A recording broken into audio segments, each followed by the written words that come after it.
Азыр эми саптык чоңдуктар тууралуу айтып берейин. Саптык чоңдуктар деген эмне? Бул жөнөкөй эле текст да. Бул тамгаларды, сандарды, символдорду жана боштуктарды камтыган символдордун ырат болгон тизилген бир тексттер. Аны кантип билсек болот текст экенин? Мына могу жерде көрсөтүлгөндөй кош тырмакча же жалгыз тырмакча эки четинде болот. Мына бул өзүнчө бир саптык чоңдук. Эмне үчүн экиленип бир саптык чоңдук деп атап атасыңар, эмне үчүн жөн эле текст деп койбойсуңар деген суроо жаралышы мүмкүн. Кандай бир кодко өтөлү дейли. Буга чейин жазылган кодду карайлы. Могу баары эле текст да, туурабы? Могу баары текст. Ооба, бул код, бирок бул деле текст деп аталат. Ошон үчүн ар бир нерсенин өзүнүн аталышы болуш керек деген ой менен ошо саптык чоңдук англисче болсо string деп аташкан экен.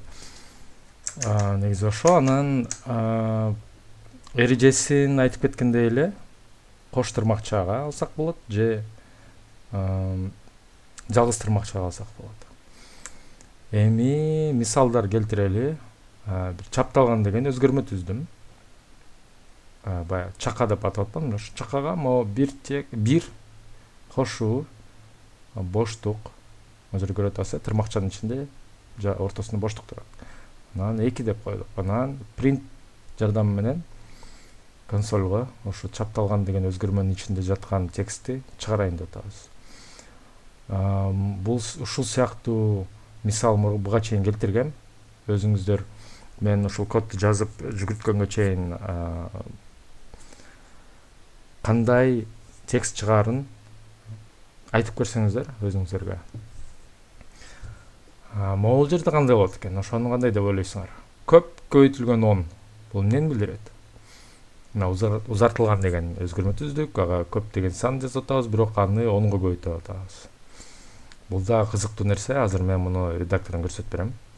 Биринчи ушуну көрсөтүп берейин, анан кийинки мисалга өтөбүз. Чапталган деген өзгөрмөгө өтөйүн. Чапталган барабар. Ушундан баштайын. Мисалы англисче жазып берейин. 1 2 бирок ортосунда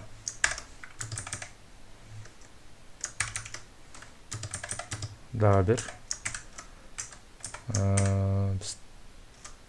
саптык чоңдук бар. Ортосунда мондай боштук бар. Муну мындай жалгыз тырмакчага деле алсак болот, кош тырмакчага деле алсак болот. Айырмасы жок.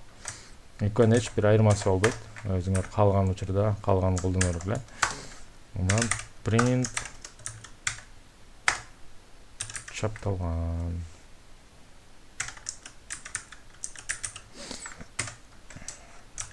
Дел ошону жүргүзүп көрөлү. Ана 1 2 дедик. Бул боштук менен кошулуп калды. Кошуу кандай иштейт экенин көрдүк. Бул жөн эле чаптайт. Эми кийинки узартылган, көп көбөйтүлгөн 10.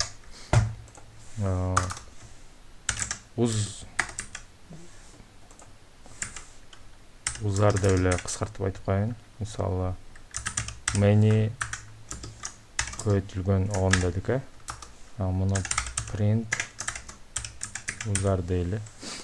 Эми ушуну консольго чыгаралы. Many 10 жолу many. Демек бул көбөйтүү деген ушул эле саптык чоңдук кылат экен. Аны 10 жолу кайталап коет экен. Аны бир өзүнө чаптап коет экен да, узартып. Ушундай кызыктуу нерселер бар. Кийинкисине өтөлү. Кесиндисин алуу. Бир узун текст деп жазайын, кес деп кыскартып жазайынчы. Бир узун текст дейин. Аны print кесинди квадрат каша 0 кош чекит 3 квадрат каша жабылып атат, толук каша жабылып атат. Келе көрөлү. Бул эмне экен? Кес дедик. Мындай толук каша алдык. 0 кош чекит канча? 3 дедик. Бул эмнени берет болот экен? 1 деген берет экен. Бул кандайча иштеп атат? 1 2 3 3 тамга жок, андай эмес, андай иштебейт. 0 башталат. Могу 0 болот, бул 1 болот, бул 2 болот. 3кө келгенде токтоп калып 3тү албады деп атабыз да. Ошондо могу 0дон 3-чү тамгага чейин ал деп атат да. 0 1 2 3кө жеткенде токтоп калды деп могу жерден токтотуп койдук. Бул ушундай иштейт. Кесиндисин ушинтип алсак болот. Эми бул кесиндилер менен кандай иштейбиз? Мына бир текст деп туруп мындай операция болуп аткан экен. Бир текст барабар кесинди 0дон 3кө чейин кошулган кесинди 8ден ары көздөй чеги жок дейт. Келе көрөлү. Муну өчүрө турайын. Бир текст барабар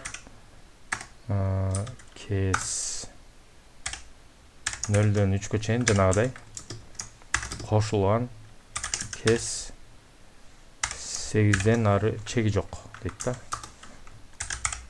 Print бир текст дедик. Бир текст чыгып калды. Кандай иштейт болду экен? Келе көрөлү. Бир узун текст, могу негизи могу кес деген бир узун текст. Биз ошондо 0дон 3-чүсүнө чейин алдык, бир деген сөздү. Анан кийин 8-ден алып атабыз. 8-син могу жерде мындай өзүмө шпаргалка дайындап койгом. Кыйтма. Ошону көчүрүп алып барайын.